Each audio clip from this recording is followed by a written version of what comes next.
Is it hypocritical to draft a document proclaiming equality, yet exclude large portions of the population? Flashback to the summer of 1789. France is a tinderbox. In July, the storming of the Bastille ignites revolutionary fervor in Paris. But beyond the city, the countryside is gripped by the Great Fear, a wave of panic and unrest. Peasants, driven by rumors of aristocratic plots and enduring economic hardship, rise up against feudal lords.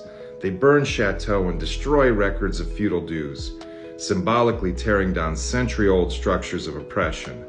Amid this turmoil, the newly formed National Constituent Assembly conveys in Versailles their mission to chart a new course for France. In this charged atmosphere, the Assembly drafts a seminal document, the Declaration of the Rights of Man and of the Citizen.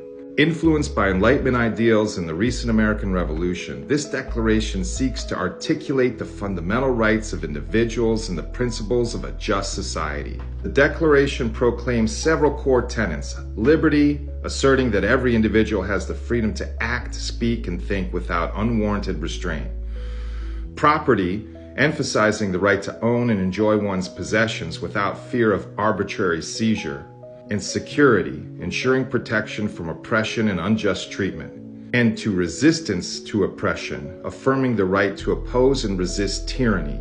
It boldly asserts that men are born and remain free, equal in rights. Furthermore, it declares that sovereignty resides in the nation, not in a monarch, and that laws should be expressions of the general will, applying equally to all citizens.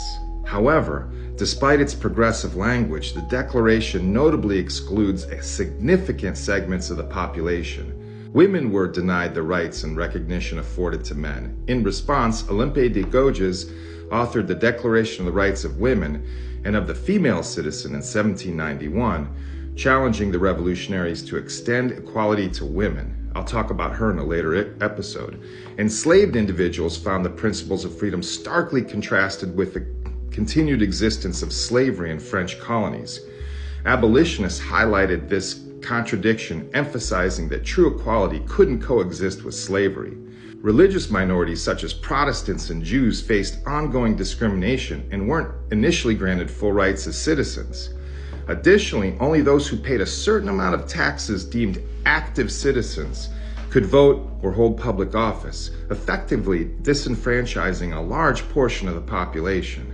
These exclusions sparked debates and movements advocating for a more inclusive interpretation of rights.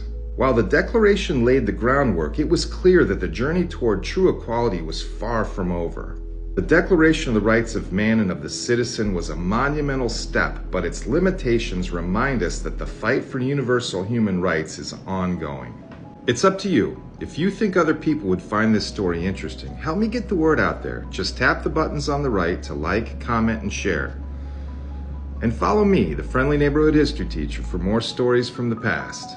Because as the saying goes, history doesn't repeat, but it sure does rhyme.